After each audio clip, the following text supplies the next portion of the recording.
یہاں حجرہ شریف ہے، ہمارا دھڑکتا دل، عظیم گھر اور حجرہ شریف میں خوش آمدید۔ یہ نبی صلی اللہ علیہ وآلہ وسلم کا گھر ہے جس میں آپ کا جسد پاک مدفون ہے۔ نبوی ہجرت کے پہلے سال کے آخر میں نبی صلی اللہ علیہ وآلہ وسلم نے حضرت عائشہ رضی اللہ عنہا کا گھر تعمیر کیا۔ ہمارے گھر کہنے سے مراد رہائش کا اور حجرہ یعنی صحن ہے، اور حجرہ یہ گھر کے سامنے کھلا صحن ہے، اور اس کا رقبہ تقریباً 4 بائی 5 میٹر ہے، اور اس کے 2 دروازے تھے، ایک شمالی جانب کا دروازہ اور دوسرا مغربی جانب کا دروازہ جو کہ سیدھا مسجد کی طرف کھلتا تھا۔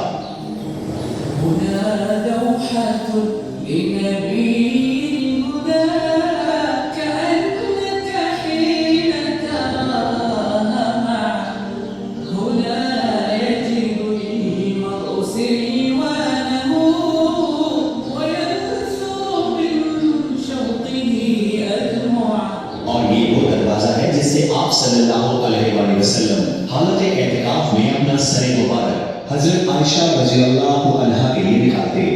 تاکہ وہ آپ کے بالوں کو کنگھی کر دے، سوار دیں اور خوشبو لگا دے۔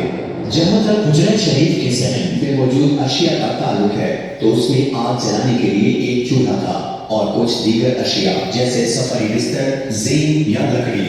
جہاں تک اس ڈھکے ہوئے حصے کا تعلق ہے، یہ وہ جگہ ہے جو رہائش اور رات گزارنے کے لیے مختص کی گئی تھی، اور یہ ایک معمولی سا کمرہ تھا جس کا رقبہ تقریباً 5 بائی 6 میٹر اور اس کی چھت کی اونچائی تقریباً 2.5 میٹر تھی۔ گھر کی دیواروں کی بنیاد پتھروں سے بنی ہوئی تھی اور دیواروں کو مٹی کی اینٹوں سے بنایا گیا تھا، اور گھر کی چھت کھجور کے تنے سے بنی تھی اور اس کے اوپر کھجور کی شاخیں اور گھاس ڈالی گئی تھی، اور اس کے اوپر مٹی کی ایک موٹی تہ تھی۔ اور اگر ہم اس گھر کے اندر داخل ہوں تو یہ ایک معمولی رہائش گاہ ہے جو دنیا سے بے رغبتی کے مناظر پیش کرتی ہے۔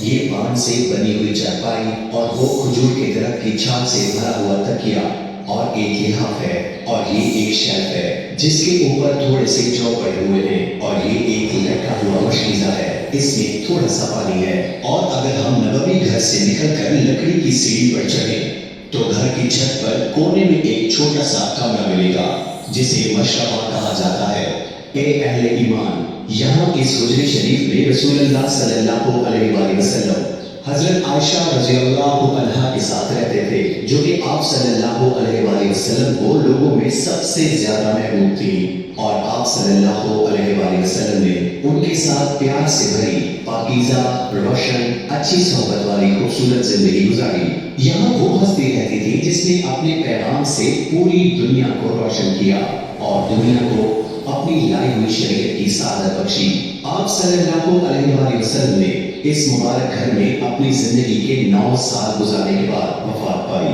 اور سیدہ عائشہ رضی اللہ عنہا کے سینے پر اپنا سر مبارک رکھ کر پاکیزہ سانسیں لی، اور آپ اس گھر میں دفن ہوئے، اور حضرت عائشہ رضی اللہ عنہا اسی گھر میں ٹھہری رہیں۔ پھر 3 سال سے بھی کم عرصے کے بعد ان کے والد حضرت ابو بکر صدیق رضی اللہ عنہ کا انتقال ہو گیا، اور ان کے ساتھی یعنی نبی صلی اللہ علیہ وآلہ وسلم کے پاس دفن کیا گیا۔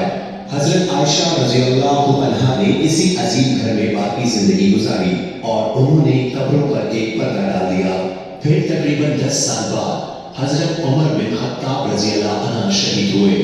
آپ نے ان سے یعنی حضرت عائشہ رضی اللہ عنہ سے اجازت طلب کی تھی کہ وہ اپنے ساتھیوں کے پاس دفن ہو،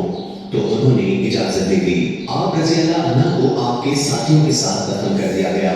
حضرت عائشہ رضی اللہ عنہا نے اس جگہ کو اپنے گھر کے باقی حصے سے الگ کرتے ہوئے ایک دیوار بنا لی جس میں معزز قبریں ہیں، اور اس جگہ ایک کمرہ اپنی نماز اور عبادت کے لیے بنا لیا۔ آپ رضی اللہ عنہا اسی چھوٹے سے حصے میں رہی جسے آپ نے اپنی پوری زندگی علم، تعلیم، تدریس اور پرورش کے لیے کھولے رکھا، کیونکہ پوری دنیا سے مسلمان ام المومنین حضرت عائشہ رضی اللہ عنہا کو سلام کرنے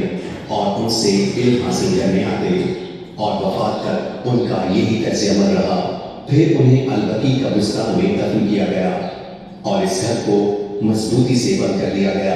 اور ہجری کے 88ویں سال تک ایسا ہی رہا۔ اور الولید بن عبد الملک رحمۃ اللہ علیہ کے دور خلافت میں عمر بن عبد العزیز رحمۃ اللہ علیہ نے ان کے حکم سے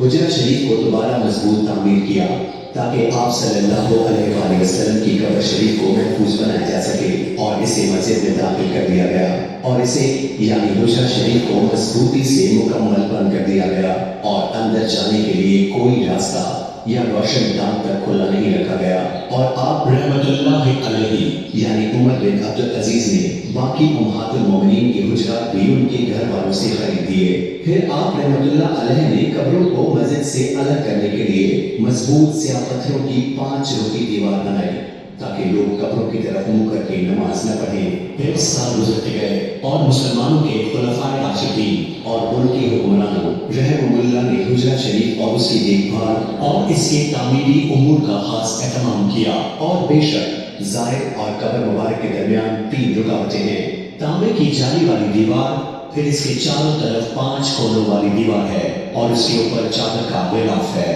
پھر عائشہ رضی اللہ عنہا کے گھر کی دیوار، اس عظیم مسجد اور حجرے مبارک کی دیکھ بھال سعودی عرب کے دور حکومت میں اپنی عروج کو پہنچی۔ اللہ اس کا حامی ناصر ہو اور اس کی سلامتی اور ایمان کو قائم و دائم رکھے